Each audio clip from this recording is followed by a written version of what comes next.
We are playing Battle for Middle-earth here at Painfully Average Commentaries. My name is DoubleV. Today we are handling Cair Andros with Gondor. Yeah, I'm gonna be quiet for this introduction. Cair Andros was a key strategic foothold for the people of Gondor. From this island fortress, they guarded the fords of the great river.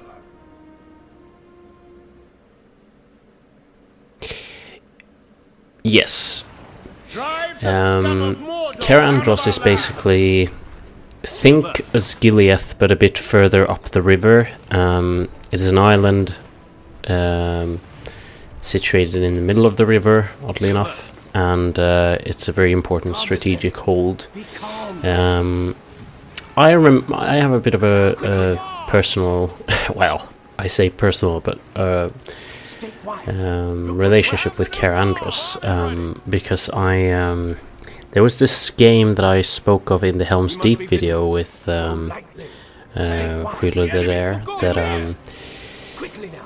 it was, well, actually we talked of Helm's Deep level there, but basically in the old Warcraft 3 levels there was this map called Battle for Middle-earth, fun enough. And oh boy, we're getting a lot of orcs here.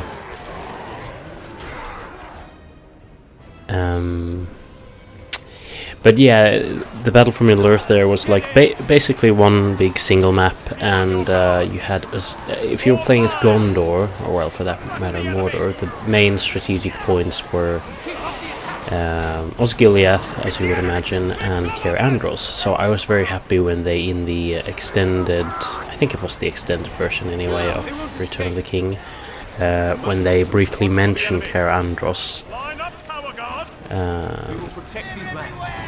Quickly now.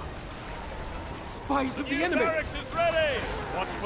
Oh, nice with a bit of Mordor catapult aid. My tower guards are doing very poorly here. It's a bit of a rough start. They pretty much attacked me instantly. I thought I was going to be able to scout around a bit, but no. Look for tracks.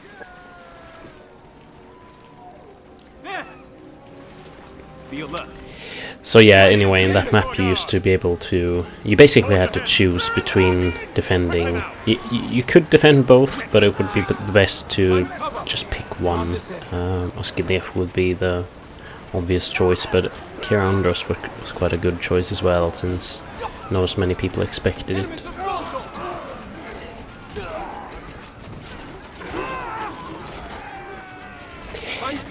Here we're also illustrating the sort of general battle tactic that I mentioned last time when you're playing as Gondor, having a whole lot of archers and then a bit of a meat shield in front. And I realize here that I'm gonna have to flee inside because this isn't going very well at the moment, and it's being a bit fiddly because with the gate closing and stuff, my units are being a bit stupid, and they're not going inside as they should.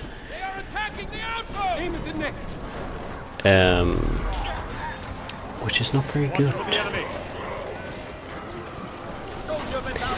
Thankfully my farm over there is doing a bit of tanking, you might say.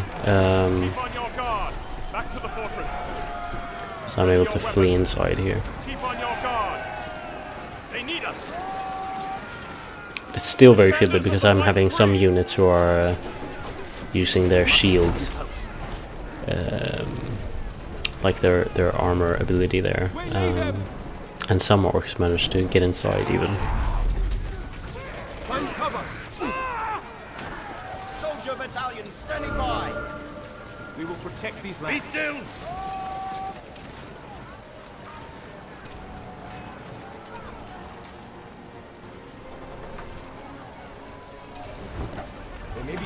Stay quiet. Those gates there of this keep look very similar to the Minas Tirith gates that I would think would be very unique, because they were kind of made... I can't remember actually in the lore. The Minas Tirith gates were made with something very special, or perhaps I'm thinking of when it was rebuilt after the War of the Ring. It was like, I don't know, Gimli something, Mithril something, I don't know.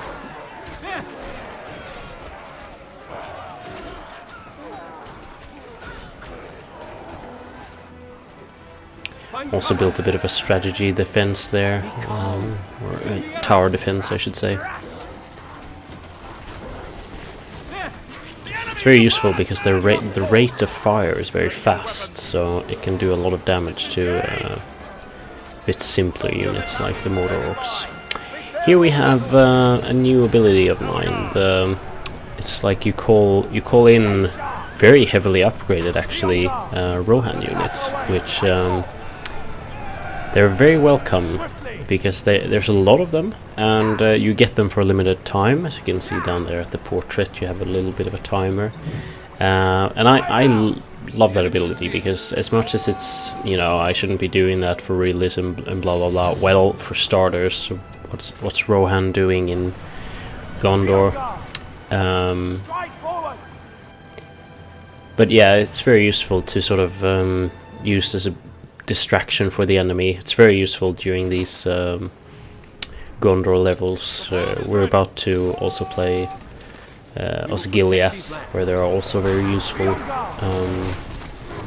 You see they're just plowing through these mortar orcs, and they're saving my regular units a lot of trouble, because if I was just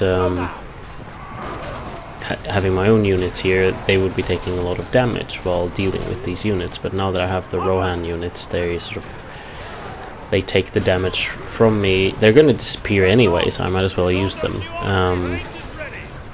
You do get a few of those summon abilities. There's another one also with some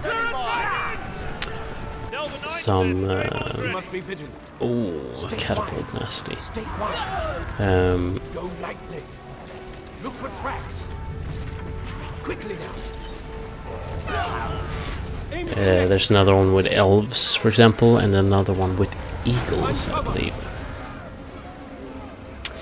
Having a bit of recording problems here again, just so you know. So it's not for YouTube that's being terribly buggy. It's unfortunately my recording of the game. Be alert. Enemies have gone to be on guard. Do not pause. Stay sharp. Sharp. Leave none standing. The enemy for the glory of Gondor. We guard the White Tower. Break their will. Defenders of the White Tree.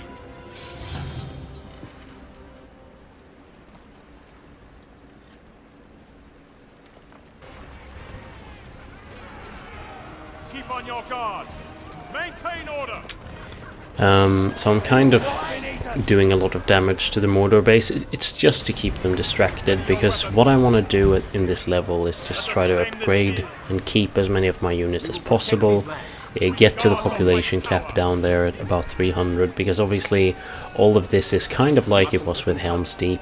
You're waiting for one battle that you know is going to take place in a few levels, and it's going to be Minas Tirith, and you want to have as upgraded of units as you can by then, because you know that it's going to be the most difficult one. So you know, it's not just about winning here, it's also about conserving as much manpower as you can on the way, so to say. The enemy is here. We guard the White Tower. Prepare for battle. Wretched creatures. Maintain order. Watch for the enemy. Riders. Ride. And yeah, I don't know if I built any Gondor riders the last time. They aren't as strong, I would say, as their Rohan counterparts. They're basically just pretty basic mounted units. But it's very useful to have cavalry just for the speed and what you're able to do with that. Also the charge, of course, but to me cavalry units are the main attraction with cavalry units in strategy games is just the speed, how quickly you're able to rearrange them and stuff like that. Keep on your guard. We're under attack. Onward. They're not having much of a dull moment, my soldiers here. Always some unit that's coming towards them. And I charged in with my rangers firsthand. Great. We guard the White Tower. Knights of Minas Tirith. Calling on some collegial backup for my riders. The enemy has settled here already. Knights, ride for the glory of God. Oh, terrible. Ride out. Ugh, that's some of the most dangerous units for as an evil, or as the good campaign, I would say. Cave trolls. They're very tough to deal with because there isn't really that much, you know, to counter them. If you have a lot of ranged units, they usually go down with some volleys of arrows and stuff like that, but usually, I mean, the trolls are so fast also that they can just come and sweep your units as it is. So here I'm pretty much, and you know, with cavalry, they're just slaughtering my cavalry there, so luckily they weren't my units, they were just my cousins from Rohan. Maintain order. Knights of Minas Tirith. Steel yourself. Finally starting to be able to upgrade my units here, which is the whole sort of purpose for this level, as far as I'm concerned. So you have two bases to deal with, both down there in the south and then towards the east. We've been to both bases, so there's no surprise. And we're kind of, you know, we're having the upper hand here, there's no question, because we're able to upgrade our units, and Mordor is just struggling, sort of, so unless I would do something terribly wrong, it's pretty much already settled, the result of this level. But hey, we're playing it through. These paths shall remain safe. Tower guards, take this area. We mustn't let them close.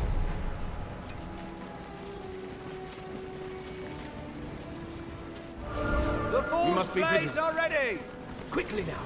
Archers at the ready. Bows at the ready. Men of Gondor. The enemy could be near. Defenders of the White Tree. We will protect these lands. So my general philosophy about upgrading, by the way, is just to I usually start with the banner carrier upgrade, because obviously that's sort of, you know, if you lose, I've been over it many times before, but if you lose a unit in your battalion, then a banner will by time resurrect them for you, which is very nice. So you're getting a steady replenishment of your units or fallen units. Then I usually go for the armor upgrade. That's just simply what I tend to do in video games. I try to bolster my defense before I focus on my attack. It depends a bit, of course, what game it is and stuff like that, but just, you know, as a general principle, I am sure you have some kind of philosophy like that yourself. The armor increases by, I think it's 70 or 80 here or something, so it's almost double anyway, of an armor increasing, which is wonderful and slightly overpowered, I would even stretch to say.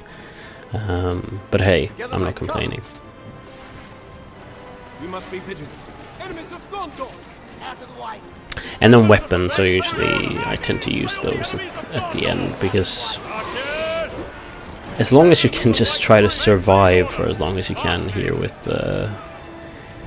with your units, you're gonna have enough damage anyway, but it's just about surviving a bit longer with your units. Speaking of surviving, those towers are really nasty, terrible to deal with. Because they take quite a lot of hits and you're just under constant archer fire and you can't really do anything about it except destroy buildings, so that's tough. So already now I'm trying to figure out what I want to have as a general unit build for my Minas Tirith battle, and I'm gonna want to have you know, preferably as upgraded melee units as possible on the walls to deal with the siege machines and so on, and then a lot of upgraded archers behind them generally.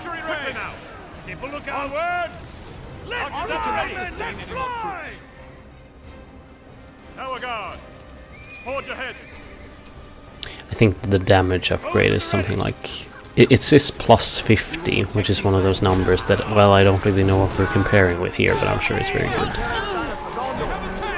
And as you can see there, those trolls went down pretty quickly with archers again, but say you would only have archers, that would still be a bit of a hassle unless you have a lot of them, because the trolls will be able to catch up to your fragile archers and just mash them to pieces. Form lines! Ready your weapons! Keep those shields up! Watch for the enemy! It's the enemy! Take this area! They're here! Our forces are under attack! March, men! Bows at the ready! Ready your weapons! Maintain order! Not sure where they're getting all of these units from. Feels like they just have an endless supply. But then again, you know, you're used to Isengard, which is a different story in terms of quality over quantity again. Or, I mean the other way around. And why my units aren't attacking that tower, I do not know. It would make the most sense, you would think. Ready your weapons! Keep on your guard!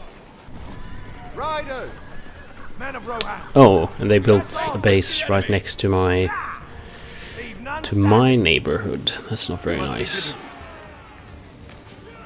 Look for tracks. These paths shall remain safe. Watch for the enemy. Ready your weapons. Ready your weapons. Bows! Archers! They have attacked! Gather your weapons! I carry the banner for Gondor. Keep on your guard. Guardsmen, attack! They are attacking the outpost! Keep on your guard! Guardsmen, attack! Suppress the enemy! Ha! Leave none standing! Press on! They will rot beneath us! Be watchful! Do not pause! Maintain order! Attack! Yeah, you might think that the Rohan summon unit thing is a bit overpowered, considering I can do it quite often. I would agree, but I would also say that it's I think it's balancing out the general, you know, you're really outweighed in terms of number of units. The evil side just has a lot more units. They're a lot weaker than their good side counterparts. Not sure what's going on with that troll, but well. Oh, now we're able to attack. I think that's almost my, you know, the ability of the trolls that I dislike the most. That when they die, they usually go into this kamikaze frenzy where they just take 5-6 units of mine with them. So. Slay them! The enemy is upon us, men! Prepare for battle! Forward! Slowly but surely approaching my population cap here, but the Rohan units, by the way, don't count towards the unit cap as far as I know, so that's always good as well, because that would be kind of annoying. Knights of Minas Tirith! You see, I'm just getting a, you know, steady volley of arrows there, very nasty. Sort of gathering up here for the to-be final attack. Knights of Minas Tirith! Prepare for battle! Back to the fortress! Steel yourselves! Quickly now! We will protect these lands. Be alert. Be calm. Keep on your guard! Full strength. We guard the White Tower. These paths shall remain safe. Keep up the attack. Guard this area. Look for tracks. Look for tracks. Guard this area. Rangers. It's the enemy! You mustn't let them close. Maintain order! We've talked a bit about Rohan and stuff like that, or I've talked a bit about, I should say. And, you know, how we thought of them in the movie and stuff like that. I think Gondor is interesting from a movie perspective as well, because Gondor is very important for the story, yet you don't get, you know, comparatively how important they are to the story, you don't get that much info about, or, you know, exposure, I guess, to Gondor as you do to Rohan, perhaps. Rohan, I guess you could say that they get one movie each or whatever, because both of them aren't very visible in Fellowship of the Ring. There's a bit of Minas Tirith stuff going on there, but which I, by the way, really like. I thought it was really cool that they added the whole Minas Tirith scene there where Gandalf is searching for answers. But what I will say is that I think that the extended editions of the movie made a very good job of depthening the lore or the sort of situation regarding Gondor very nicely, because when I watched the movies, you know, the non-extended ones, the movie editions or cinema editions, I thought, well, I'm not getting as much, you know, we're not getting as close to Gondor as I would like, because obviously the closer we are to Gondor, the more we feel for them and the more effective the whole story is, I suppose, of their impending demise and everything. And also it's very powerful with Denethor and the whole line of stewards and everything. But the extended scenes of Gondor really add to it. In the Two Towers you had when Sean Bean returned to sort of do a bit of material as Boromir, which I really liked. Again, Boromir is one of my favorite characters, so that might be why.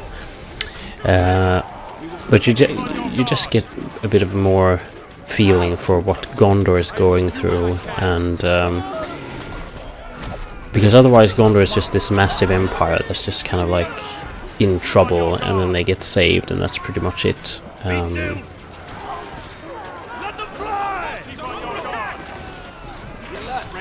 Also with the in Return of the King they had this extended scene where where Gandalf and Pippin have just been to Denethor,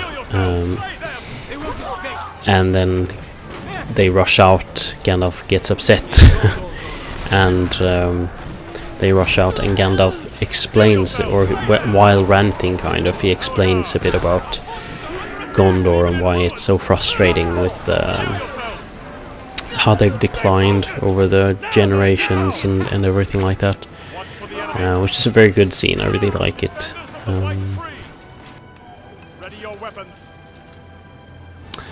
There's this sentence by Gandalf. He says something like, kings spent more, they built better graves for their forefathers than they, you know, spend time on their sons or something. And I think, to me, as a big history buff, there's a lot of connections with ancient Rome and Gondor, both with the general sort of look. I think Peter Jackson and his crew kind of picked up on that as well. I think it's a bit Roman inspired, and I think they even said somewhere that it was.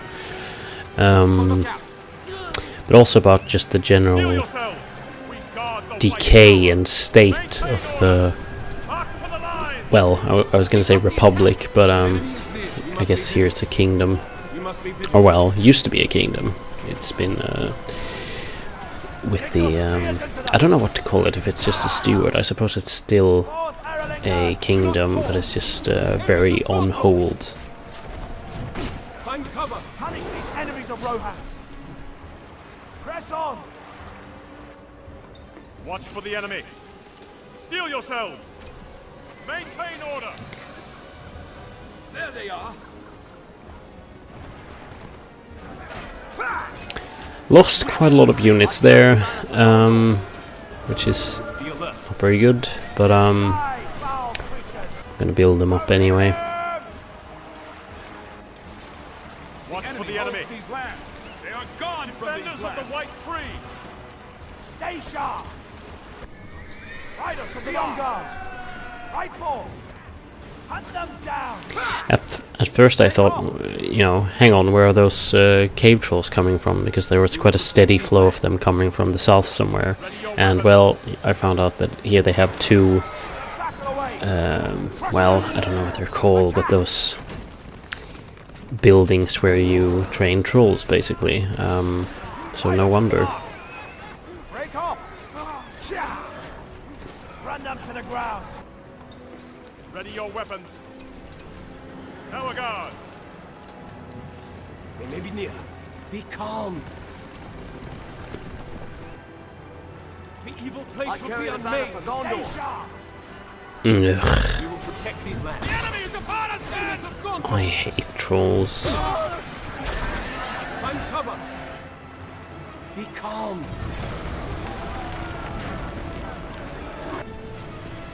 Stand ready, archers. Defenders of the white tree.